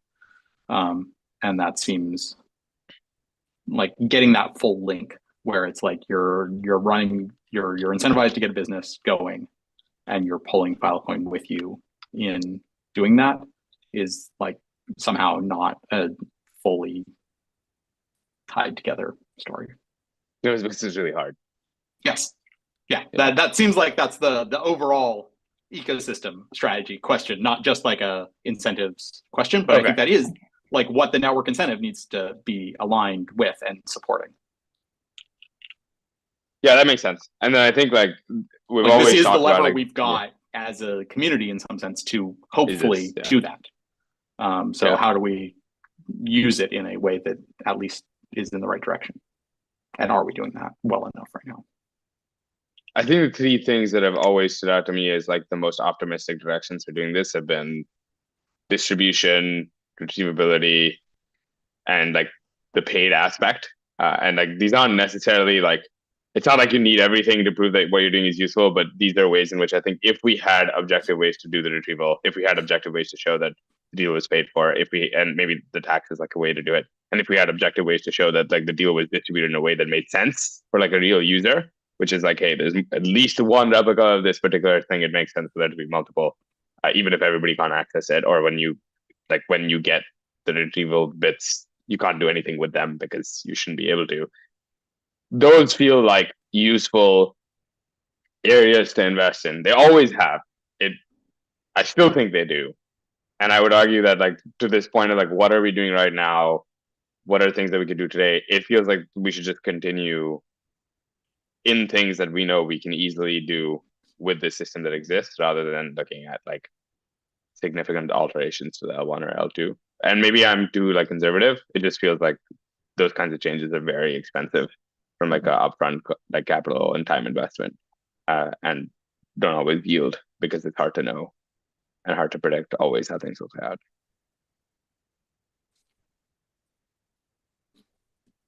George, what's up? No, I mean, I'm agreeing. I'm silently agreeing with you. My smile is shouldn't be interpreted in any other way. But yeah, I mean, that's yeah, it's hard to disagree with that. I mean, it's the takeaway. I don't know how helpful it is, but it is. Yeah, it's not new. I don't think this is new. I guess what is like a useful thing? It's the compromise we've ended up in for a while. I think part of the reason that this set of conversations has happened, among other things, is there's this sense of like there's a reasonable like discussion advancing Filecoin governance that we'll see how this plays out, right? I guess is as far as I know right now. But like, let's say this update to FIP1 passes in sort of the general shape that it's in right now, and we have something that's a more objective on-chain voting. I think we would expect to see something that removes Phil Plus as it exists today in a way that would be tough to replace. And so we want to say, what are we doing that we have some community alignment and some sense of like, yeah, this actually is more than just the best of the worst, but when we have some strong contingents like SPs being like, no, just give us 10x for everyone, or let's just turn this into a staking based thing where my QAP multiplier is based on how much I stake against the deal in collateral, where that's just worse. It gets rid of the incentive to do anything around actual like utility, and turns it purely into a staking game. It would be useful to have, and that I think spurs some of this urgency, some sense of like, how do we make the network useful? What are we going towards? And how do we make sure we accomplish that? So that's, I think, part of the context or the scope that this is happening in. Yeah, although, I mean, to be fair, I agree with you that it removes the, built-in incentive to do something more. It also does not disincentivize it, right? Compared to other models that we just discussed, right? I mean, nothing stops you from doing something on top of it if you can get additional revenue, right? So, it's not necessarily the end of the world. I don't think it's hard for me to foresee whether it is going to have a positive or negative effect. Honestly, it's like it's one of those things. It's hard to model. It's a complex human system, right? And so yeah, I mean, yeah, I don't claim to know one way or another, right? But yeah, but I think it's sometimes portrayed as a bigger disruption than it actually is, because it doesn't. On the one hand, it doesn't solve the problem. On the other hand, I'm not convinced that it aggravates the problem versus what we have now, because in the end you can get 10 times for basically providing a service no one wants. Anyway, so it doesn't necessarily place us in a worse position. It's potentially inferior to alternatives that we could come up with which is the point you're making, right? And with which I completely agree. But yes, but I don't know what the right path is.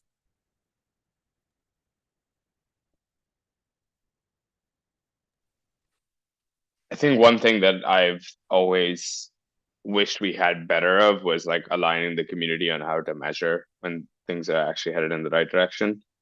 And that always feels like a tactically useful thing to turn to in times like this, where it's like hard to predict outcomes, or there's like looming decisions or potential looming decisions, is like getting people on the same page about how value is even measured to begin with.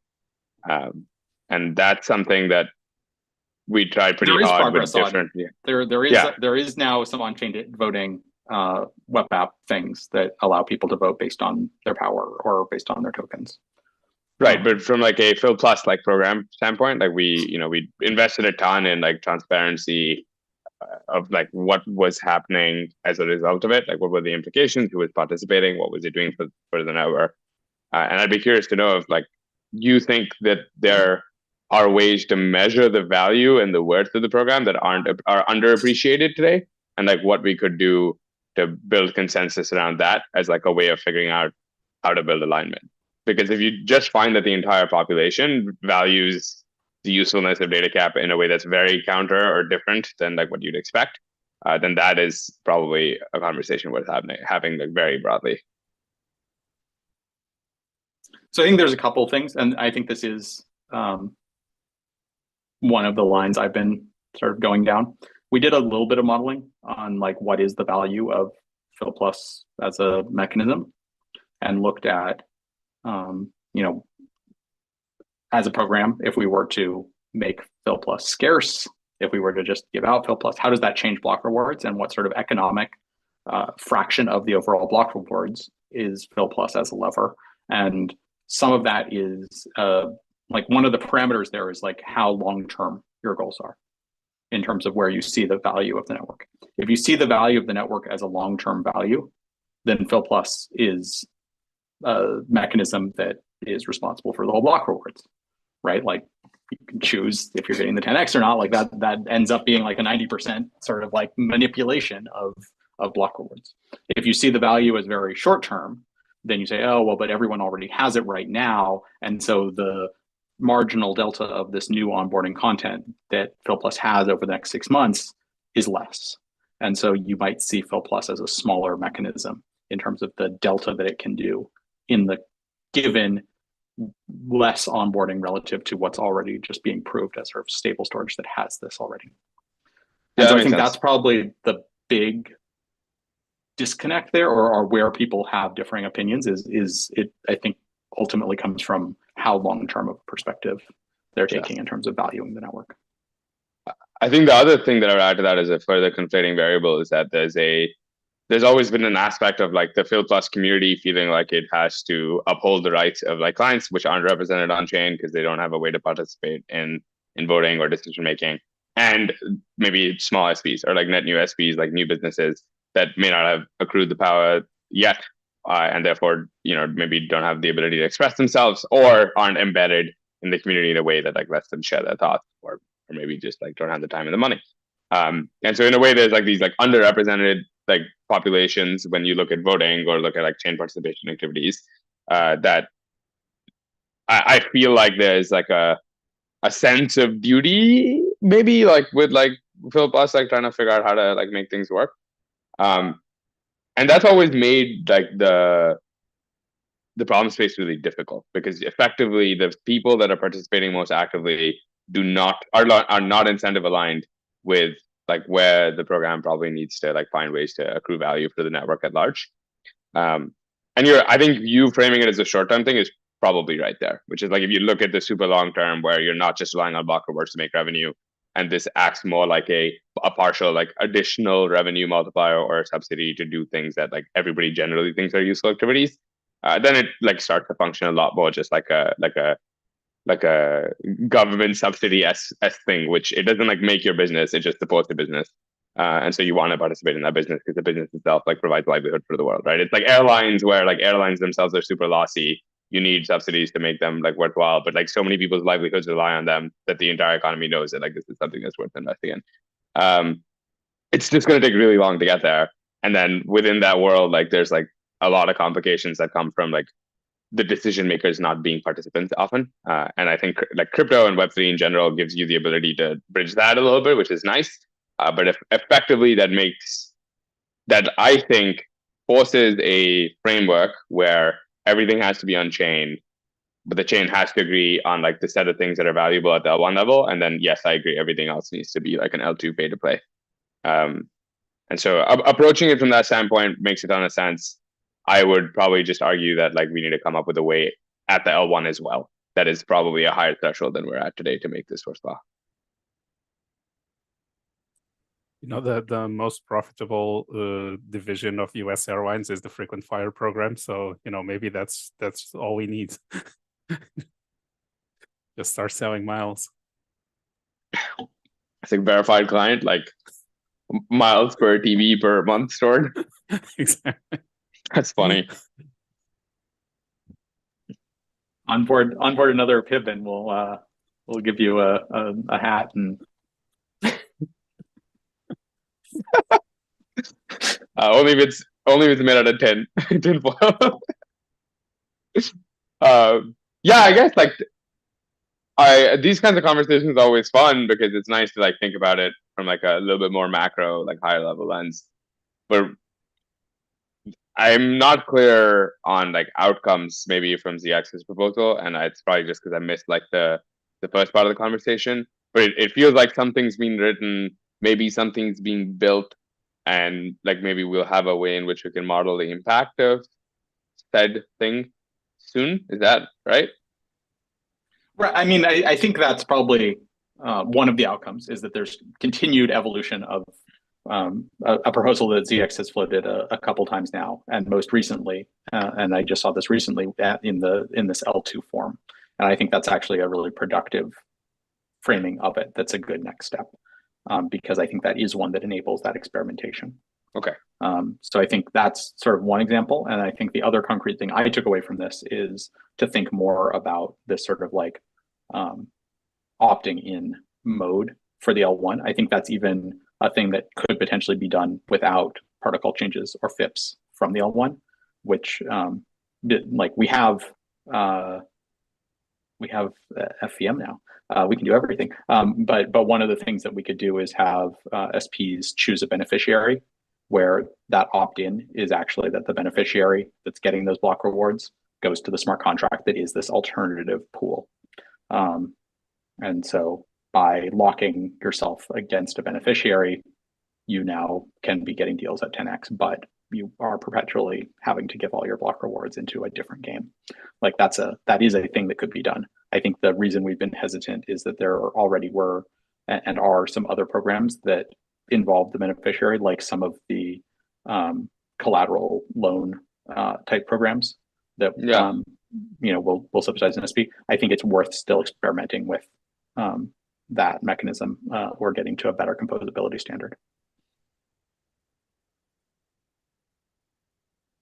Okay, so L2 oriented experiment, L2 experiment design. At the L1, we've always, I think going back to like SLAs of actual storage solutions, durability, availability, retrievability are like the typical sort of three things you look at. For me, that translates to like deal distribution or like the likelihood that this data will be lost from the network. Like, can I ping this SP? So is this like a public IP address? Is like the actual thing like published on the chain for this SP ID where I can like figure out where this SP is hosted? Are they or are they not behind a VPN? Like, what do I know about the location of this data and the likelihood that if I ping it, will I get a response? And so that might just be like a query ask type thing. And then there's always like the retrievability aspect, which you've already pointed out that like, oh, this will be difficult for people that don't want their data to be retrieved. I think that third thing, which is like an open question, is probably really important because my guess is as soon as we start pushing like Spark as a standard, 99% of everybody will be like, oh, this doesn't work for me. This is not public open data that I can just like have anybody try and pull. Like, I don't know, maybe you'll break SHA-256 30 years from now and decrypt my data and I'll be hosed. How can we make like further inroads in that direction? So I think there's two things. Right now, I think one additional problem, but one thing that we have is that we have these public open data sets of like, oh, I'm going to mirror AWS or some known useful data set and get it onto Filecoin for subsequent compute or whatever, was sort of provided as an alternative to doing the BD of finding real clients, right? And one of the downsides is that's even cheaper than doing the BD. And so we have a lot of people still onboarding that sort of data where it's just a public open data. And so for that data set, it does need to be public, and we can put in the higher cost of Spark and we can refute that doesn't work for me and say, well, by taking on this class of publicly open data, we do expect this higher cost Spark-like public availability that needs to work if it's actually publicly available. And so what that does is it raises the cost of those alternative finding a public open data set, and means, again, hopefully moving the balance of what's cheapest to real clients or paid client style data. For that, I think, then there's the question of, okay, so are you doing that but not meeting an SLA that people want? And we start to have to think through things like, is there an ACL, an access control list where the client somehow specifies to delegate to some approved third-party monitoring system that can also revalidate retrieval periodically, and how that whole system works. I think there are a couple designs of that have been thrown out. I don't know how far we are in building that, but I think there's at least thoughts of what a design might look like, where it still feels not totally centralized in terms of who you have to trust. You could have a different one that works regionally, and that's still okay. But so there's a path, but I don't think we have the tooling like ready to go for that. There was a pretty compelling proposal from Reba back in the day on like proof of access or like proof of transparent data or something like that, where we could have probably looked at like unsealed copies of stuff as like an indicator of whether or not this thing could be retrieved. And then there was also like a proof of retrieval by committee type thing that I think Nicola had designed at some point. Retrieve.org. That's right. Yeah, that's what it's called. What are your thoughts on integrating like either of those two things, or have we sort of like hit a wall on those fronts because they're just not a good fit? I think the current incarnation of the first one of that proof of access style thing is called PDP, proof of data possession.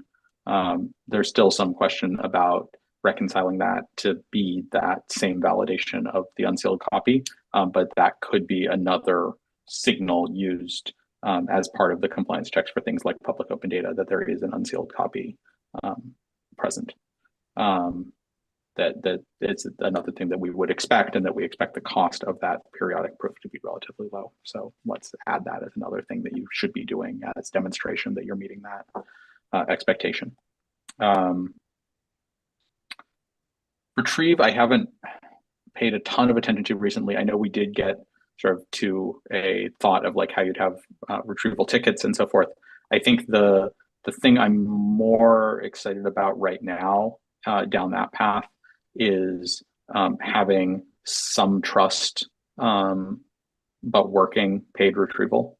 So if you, so rather than like this like permissionless and we'll have a third party trusted thing, can you just make some of the things like payment channels that we have just easy to work with the current tooling, right? So like if you were doing an HTTP download with Lassie or something, it doesn't support paid retrieval right now. Is there a way to just have a paid retrieval and have some ability for at least the payment channel broker in a multi-hop thing to be able to report on that? And then it's not about is it on chain, it's about do you have a set of these third-party brokers that get some visibility into when there are these paid retrievals happening. And that may be enough to start validating some of that.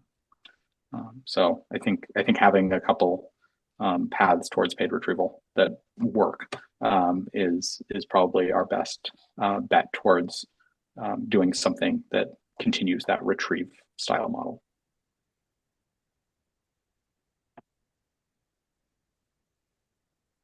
So there is ongoing work in all of these. I think it chips away at the problem. I think it feels often like there's this immense thing, and it's like, are any of these individually going to solve it? And probably not. But maybe these are providing some of the building blocks that someone can then build a real business on.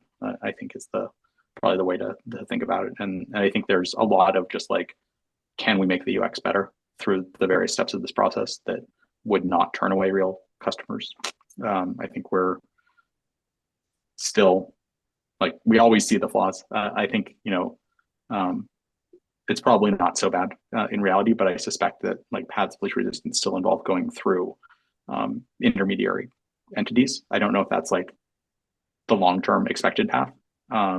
Like you'd like to eventually have interacting with the system itself not be so painful that it scares people away. But I think right now we're still in a world where you probably do want handholding if you're coming into it without deep understanding of the system. And so figuring out how you get people to have the surface area that they have to touch be sufficiently straightforward that it can be a broader set of developers and so forth that interact against it, I think is probably one of the most impactful things we can do. And I think hard to value in some sense. So I think I think the intermediary actually prioritize that appropriately. That makes sense. I think the intermediary thing, like being an outcome, like almost by design, is probably a good thing. Actually, I agree that it would be ideally nice enough for somebody to be able to directly interact with the system, especially as a client. But the likelihood that people do that is extremely low. And I think overall, the time horizon for that to happen, where people start to take like a Filecoin only based solution seriously, is probably like too far in the future for us to take a dependency on designing for that outcome. And so like in like the 3-year horizon, having a very good story for intermediary data brokers to look at Filecoin as like a realistic skew is probably a very successful outcome. Where it's like, great, like we already had this like AWS based thing or whatever, and like we're adding on like a decentralized storage option that is cheaper and what has these other things, or maybe like gives you better like geo distribution or something like that. Would be like the ideal solution. Of course, going back to what you said, like maybe 20 minutes ago, like that's a much larger overall like network adoption type problem that like has existed for a while. Usually X brought up the point of enterprise sales cycles, etc. I don't necessarily agree with that, because it's not like Filecoin's like 3 months old, that we haven't lived through multiple enterprise sales cycles.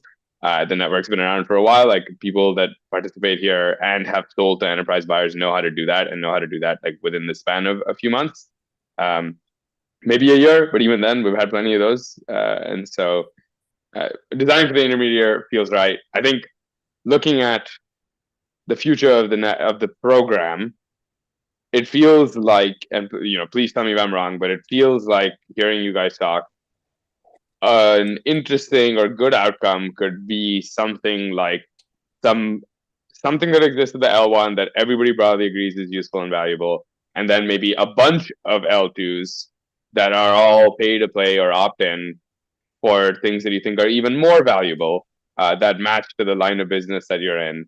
And like you want to participate in because you think it's like a useful thing that you can provide to the world as a service, and therefore you should be disproportionately rewarded for it on a network that tries to engage every single supplier of storage in the universe. I think that was a great wrap up. K-Ray, do you want to more formally have us do something as we reach the 2-hour mark? Or I appreciate that, and I agree. Deep does such a good job at structuring his thoughts in a way that even Forrest Gump could follow it. It's just brilliant. Well, maybe we do it reverse alphabetical last name and just maybe some wrap-ups for final statements or next steps. George, do you want to kick us off? Any takeaways, next steps, or final thoughts? I mean, as a final thought, I think what sorry, I'm just laughing at what's happening on video. But yeah, so I agree. Like this is a great takeaway. I do think that eventually the for the foreseeable future, the intermediary solution is the one that will actually work. That said, I mean that doesn't mean that it solves everything, right? So when you have an intermediary, the intermediary is basically your client, right? And so in that sense, you still need to enable them, right? And you need to enable both sides of the equation. So both on the supply side, so the SPs, and on the intermediary side, so on the client side. And so, I don't think that's a solved story. And of course, there's work to do there, but it does simplify the story, right? Other than that, I think, honestly, the most exciting thing, and it's not specific to the program, right? But this has been mentioned before, but the fact that we are finally we have or are close to having actual on-chain voting mechanisms, and not just both binding and non-binding, right? So both the sorry, no, I forgot Metropolis, right? So the sort of sentiment tool and the actual forthcoming FIP voting tool. I think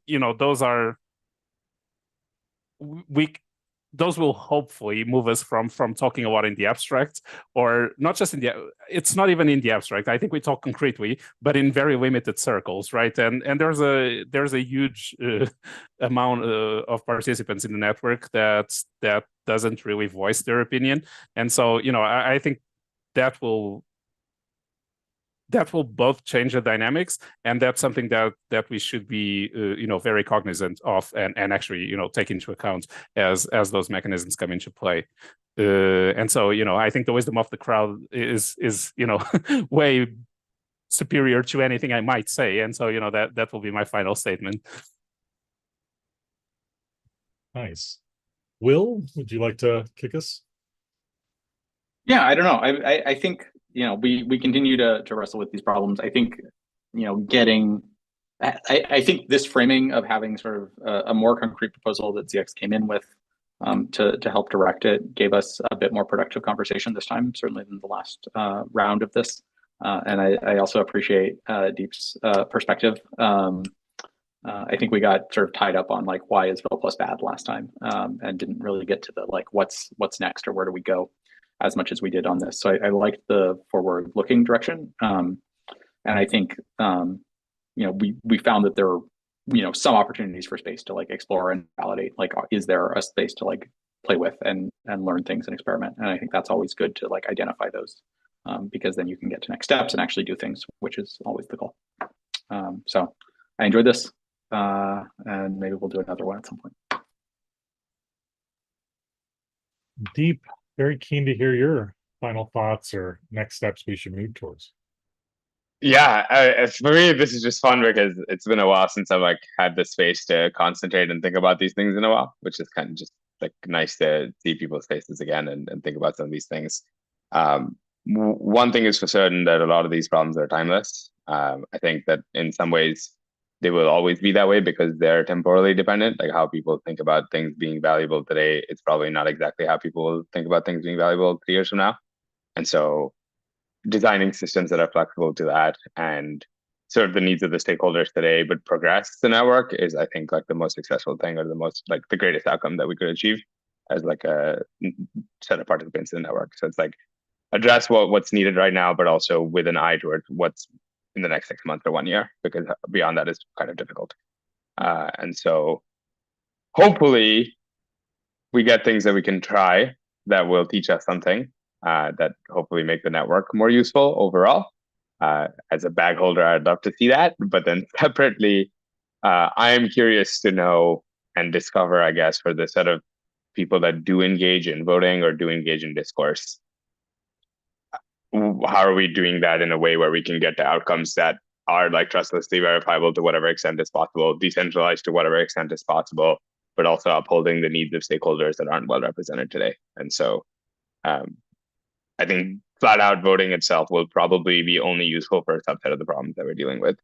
And so there's got to be more and other ways in which we can capture the demands of underrepresented populations or stakeholders in a multi-sided market. And so it'll be interesting to see how things change. Yeah, always fun. Always fun. Well said as always. Well, thank you, 3 of you, for your time. ZX, thanks for joining us earlier. I think this recording is live on YouTube. We'll make sure that the recording gets posted there. Thank you so much for your time. You guys are so well respected in the community. It's just valuable to see you guys come together and talk about the future of this. Thank you. It's been wonderful.